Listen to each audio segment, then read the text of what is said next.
In fact, I'd like to ask you one question as to when was the last time you saw a Muslim being auctioned? Or when was the last time you saw a Muslim being, businesses closing? They don't close businesses. This is because they have a culture of unity. And that they would want to cover their brothers, they would like to cover their sisters. And therefore, there is something that that culture is engraved in this book.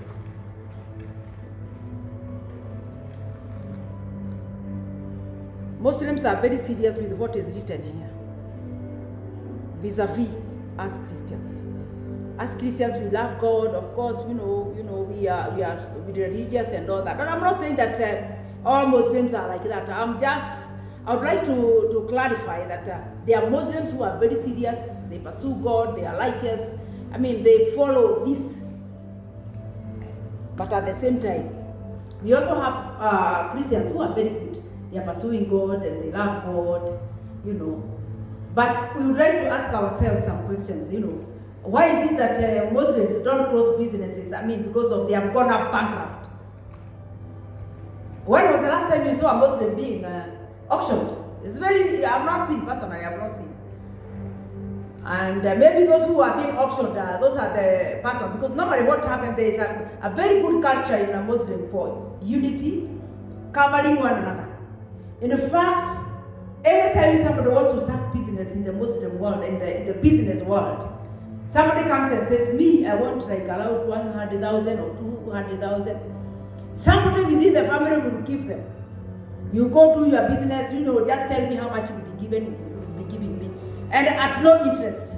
And it is in the book of Psalm 15. Who shall abide at the holy temple of God? He who gives out money without interest. So I think the Muslims are very serious and strict on that. That money for interest, the one that it's called haram, hiyo ni pesa haram. So they help their sisters at no interest at all. So kazi ile watu wanapeana pesa, wanachukua mali ya watu, wana auction. That one for Muslims it's very tough. And at the same time, they are very serious with their prayers. I don't know whether you have gone to their business areas, and especially if you go to Isri or any places where they are doing their prayers. And when the time comes for their prayers, it's just like Daniel in the Bible. When the time came in the morning, in the afternoon, in the evening, Daniel just opened the windows and faced Jerusalem and worshipped his God. They are very keen and they are not greedy with money. You can just say, if you go to Isri, you wonder what normally happens around lunchtime. People are waiting for them to go to their mosques, worship their God, and come back doing their businesses. It is a very interesting moment and time. When you go over, especially if you go around 1:30 or 1:35, anywhere, any institution, even if they are hotels, you just see they are not eating at that time. They are just looking for a place for prayer. Many of the restaurants and hotels, these days now they have put somewhere, even in very serious institutions, there is a place for Muslims to go and pray. Because it is their duty. They have to pray. Because they know that unless they put their trust in God, they are thinking about beyond even this life and beyond the businesses, and they are thinking about beyond this God who is preached in this Quran. By the way, this Quran is usually freely distributed. This one I was given I have so many gifts I was given by my late husband.